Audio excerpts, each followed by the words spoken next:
So Achilles, one of the things that we deal with a lot in security when it's a hands-on situation, generally here in an area like Portland and most of these areas that are most likely to have situations, you get into kind of a wrestling match. It becomes a tussle, and generally the first thing that people do is go for a headlock. Front headlock, side headlock. Unfortunately, if they're coming from behind you, a rear headlock. What are some of the ways that you can explain on how to defend these?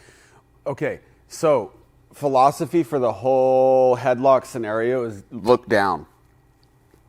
Look down, because your head becomes a surface without a lever or without a lip, right? Your chin is kind of a, right? So you put your head down, and you don't really have as much of a surface to hang on or grip on, if that makes sense. So the number one thing I do right away is I put my chin down to make it harder for them to be able to get under that chin and hold that headlock, zip tie lock. You know what I mean? So the first thing we're going to do, if that's okay with you, Mr. Damien, is we're going to answer the question to the front headlock, okay? Now, for specific scenarios, there's always a gray area, so I hate to use the word always, and I hate to use the word never. Absolutely. So for what I'm doing and for what has worked for me when I have been in a headlock situation is this specific move, because it segues you into a takedown and a submission. And that's, for a security guard, to be able to just hold them is like a big deal in your guys' industry, right? Absolutely. Wonderful. So the first thing is, this guy has me in a front headlock position, okay? So go ahead and, yeah, you're good. So the first thing I do here, the first thing he's going to want to do, like, what are we talking about here, right? If he's like some sort of meth head that wants to kill me, he's probably not going to go for a submission. He's probably going to hold this here until he can figure some other shit out. Maybe push me into a wall and grab a glass bottle or something, right? Well, who knows what they think? Maybe pull a machete out of his dress and try to slice me, right? So we don't know what they're going to do. But the number one thing I do, because the guy's probably going to pull up on this and try and control me, and that's not good. So what I do is I reach up and over to alleviate this pressure right away, and I can connect my hands here. And now I can get heavy, look, and now he's wearing my weight. You see that? Okay, so the first thing I do here, this way. When I'm here, I reach up and over right away. Okay, I reach here, and if I can connect, I will, but this is good for now. Now, when I get here, I like to connect S-grip, and what I'll do here is I'll work my way around the body, and I'll just kneel straight down. You see how I can slowly control him?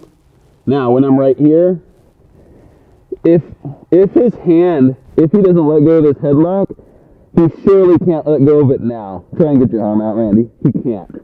And I'm not using any effort to do that. So while he's struggling to get his arm out, I'm just going to sit here and put pressure on his head and choke him out. Outstanding.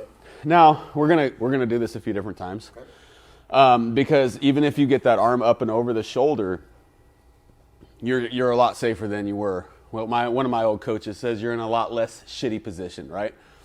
You okay? This is cool because this shoulder it's not really choking you. So if he sits there and struggles and he doesn't tap, surely he's going to sleep. I think one of the great things that you're demonstrating here is that, you know, for security guard purposes, when we're trying to control someone and maintain that control, you know, being able to put that pressure, that body weight on them, without really inflicting much more damage. I mean, you're inflicting kind of a pain tolerance, compliance pressure point thing there, but not a lot of inflicting of extra pain. Yeah. Yeah, and that's like also something that you can like just use to hold him. Like if he's spazzing out, just lay the shoulder in and he'll stop. Lay the shoulder. It's not like you always have to be smashing the fuck out of him. If he's complying, then just lay there on top of him until the cops get there, until you got other people to help you. But if he's spazzing out, surely you can just deny him. You don't need to be cruel about it, you know.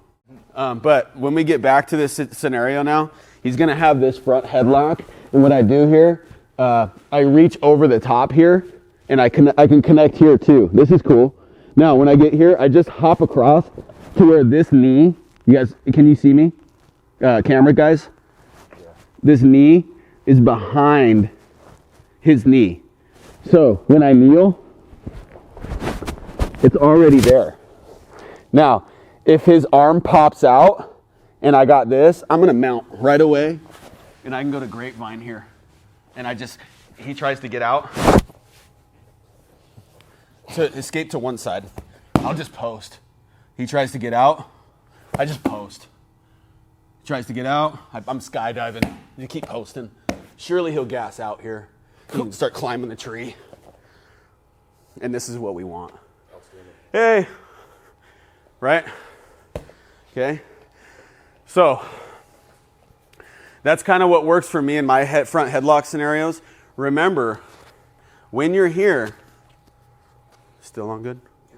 When you're here and you start to come in and all this stuff and you feel him lock it in, this is the time where you have time to push and and grab here. Okay? Now when I get here, I could surely meat hook too. I can meat hook under the armpit, I can meat hook his neck. And now I'll just hop across, put him down, mount him.